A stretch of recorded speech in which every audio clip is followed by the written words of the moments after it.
અંબાજીમાં અસ્થિ કળશ યાત્રા અંબાજીથી નીકળી, જ્યાં ગોગામેડી રાજપૂતની અસ્થિ કળશ યાત્રા અંબાજીથી નીકળી। રાજસ્થાનમાં કરણી સેનાના સ્થાપક હતા, જ્યાં ગોગામેડી જ્યાં રાજપૂત સ્વ ગોગામેડી રાજપૂતની અસ્થિ કળશ યાત્રા આવી પહોંચી હતી। તો કળશ યાત્રાની નેહલરાજ રાઠોડની અધ્યક્ષતામાં આવી હતી। પવિત્ર અને ઐતિહાસિક એવી ખેરાલુ મુકામે શ્રી રાષ્ટ્રીય રાજપૂત કરણી સેનાના અમર ઉપાધ્યક્ષ એવા અમર અધ્યક્ષ શ્રી સુખદેવસિંહ ગોગામેડી સાહેબના અસ્થિ કળશ યાત્રાનું આયોજન કરવામાં આવેલ।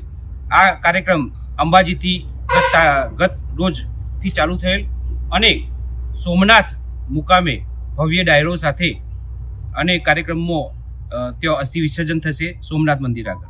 વચ્ચેમાં આજ ખેરાલુ પછી કામલી જવાનું છે સિદ્ધપુર મુકામે, ત્યારબાદ મહેસાણા કાર્યક્રમ રાખેલ છે, ત્યારબાદ માણસા, ગાંધીનગર, અમદાવાદ થઈને આ મહેસાણાની સાથે સાથે ગુજરાતના 33 જિલ્લાઓના અંદર આ કાર્યક્રમ રાખવામાં આવે છે।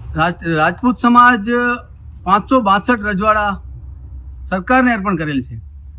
સરકાર અર્પણ કરેલ, પણ સરકાર એમની તકેદારી રાખેલ નથી। શ્રી રાષ્ટ્રીય રાજપૂત કરણી સેના તમારા માધ્યમથી જાણ કરશું આજ સરકારને કે એમની તકેદારી અને સ્વચ્છતા અને પૂજા અર્ચના યોગ્ય ટાઈમ ટેબલ પ્રમાણે રાજપૂત સમાજની બાંયધરીમાં કરાવે, નહીં તો અમે પણ અમારા 562 રજવાડાને સેવા કરતા આવડે છે અને હંમેશા રાજપૂત સમાજ સર્વ સમાજને સાથે લઈને ચાલ્યા છે।